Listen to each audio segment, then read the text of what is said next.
Building building એની ઊંચાઈ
51 આપણે S છે શોધવાનું છે. આ બે જાય ભાગાકારમાં ક્યાં છે ગુણાકારની સાથે ગુણાકાર.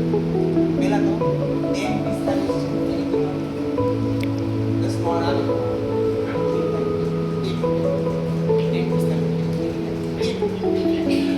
ત્યાં ગુણાકાર અહીંયા ભાગાકારમાં ગુણાકાર S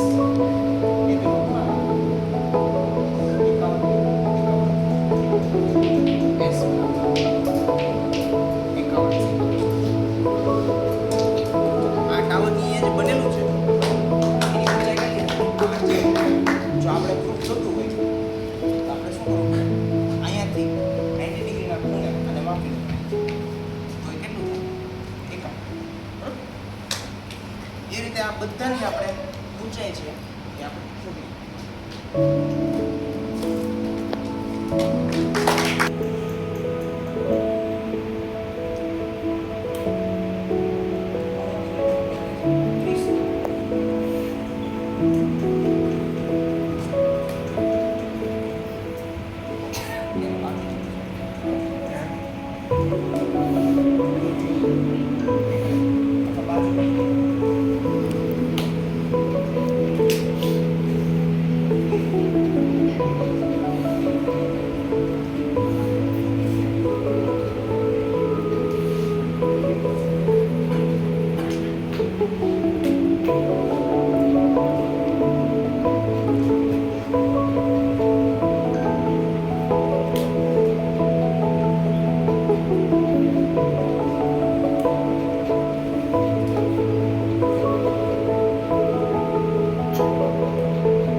સ્વચ્છતા એટલે આ ટોપિક ઉપર આ મોડેલ બનાવેલું છે.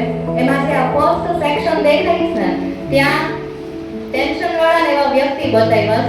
ઈ તમને બધાય ખબર કે જેમ કે અત્યારે કોઈ પણની લાઈફ તમે લઈ લો, નાના છોકરાની લાઈફ લઈ લો તો એને સ્કૂલે જવાનું ટેન્શન હોય, એક્ઝામ નજીક આવે, જેમ કે એસએસસી વાળા હોય, એચએસસી વાળા હોય, એ લોકોને એક્ઝામ નજીક આવતી હોય એનું ટેન્શન હોય. પછી કોલેજમાં કોલેજનું ટેન્શન હોય, ભણવાનું પૂરું થઈ જાય પછી જોબ ગોતવાનું ટેન્શન હોય, જોબ મળી જાય તો એનાથી સારી જોબ કેમ મળે એનું ટેન્શન હોય. તો બધાની લાઈફમાં અલગ અલગ કાંઈ પણ આપણે મળી જાય પછી પણ ટેન્શન હોય છે. એટલે આ જે સેક્શન બતાવ્યો છે એ ટેન્શનનો છે. ટેન્શનમાં વ્યક્તિ ઘણી વખત બીડીને એવું પીવાનું શરૂ કરી દે, એટલા માટે અહીંયા ઈ સેક્શન બતાવેલો છે. પછી ટેન્શન દૂર કરવા માટે આપણે શું શું કરી શકીએ, જેમ કે આપણે આ જે ડિપાર્ટમેન્ટ બતાવ્યો છે યોગાનો બતાવેલો છે.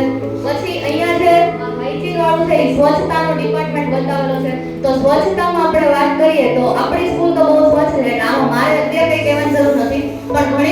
મેં જોયેલું કે છોકરાઓ કચરો બ્રેકમાં નાસ્તો એવું પેકેટ ને એવું ખાઈને ગમે ત્યાં ફેંકી દેતા હોય. પછી તમે બસ સ્ટેન્ડ એવી રીતે જાઓ ત્યારે તમે જોતા હશો કે બસમાં ખાવાનું લઈને પછી કચરો ત્યાં ને ત્યાં ફેંકી દે, બસમાંથી બારીની બહાર ફેંકી દે. તો એવું નહીં કરવાનું. પોતાની બેગ હોય એમાં કચરો નાખીને ઘરે જઈને તમે ડસ્ટબિનમાં નાખી દો. ભારતનો હરેક નાગરિક છે એ એવું વિચારે કે જે કચરો હોય કચરા પેટીમાં જ નાખો. તમે વિચારો કે ભાવનગરની આખા ભારતમાં ક્યાંય કચરો તમને જોવા ન મળે. એટલે હરેક વ્યક્તિ જો સમજે ને તો ભારત દેશ ઓટોમેટિક ચોખ્ખો સ્વચ્છતા જળવાય. એટલા માટે અહીંયા ડસ્ટબિન એવું બતાવેલું. અને હા, એમાં તે સૂકો ને ભીનો કચરો આપણે ભાવનગરમાં તો એવી રીતે સૂકો ને ભીનો કચરો અલગ લેવા માટે ન આવતા. ઓલું સોંગ વાગે સ્વચ્છ ભારત કા ઈરાદા. તો એમાં હા પાછળ કલર હા ગ્રીન બ્લુ એટલે જ ગ્રીન ને બ્લુ કલર અલગ ડસ્ટબિન બતાવેલી છે.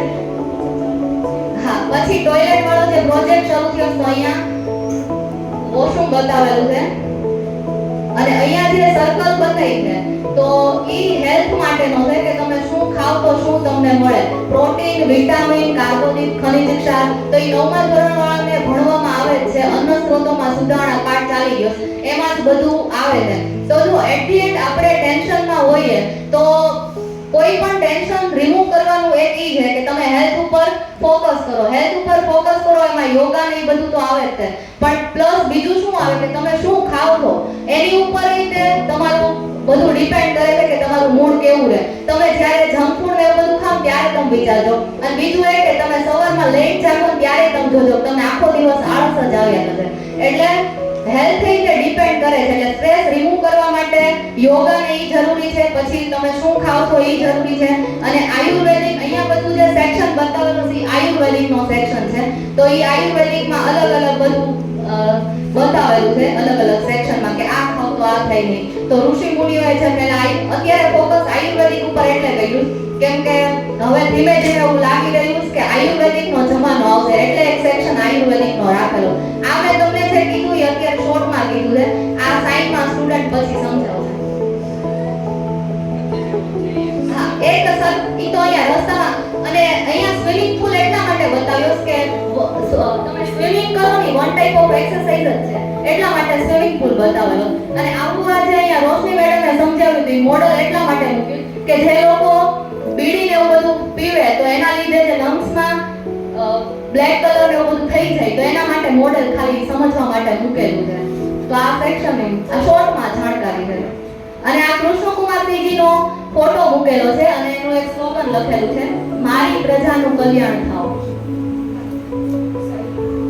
અને આ સાયકલિંગ કઈ તમે કરો તો જો બધું વસ્તુ આપણે રેગ્યુલર લાઈફમાં કરીએ તો આપણને ખબર જ છે કે શું બેનિફિટ થાય શું ન થાય. એ ખાલી એઝ અ મોડેલ અહીંયા મૂકેલું છે.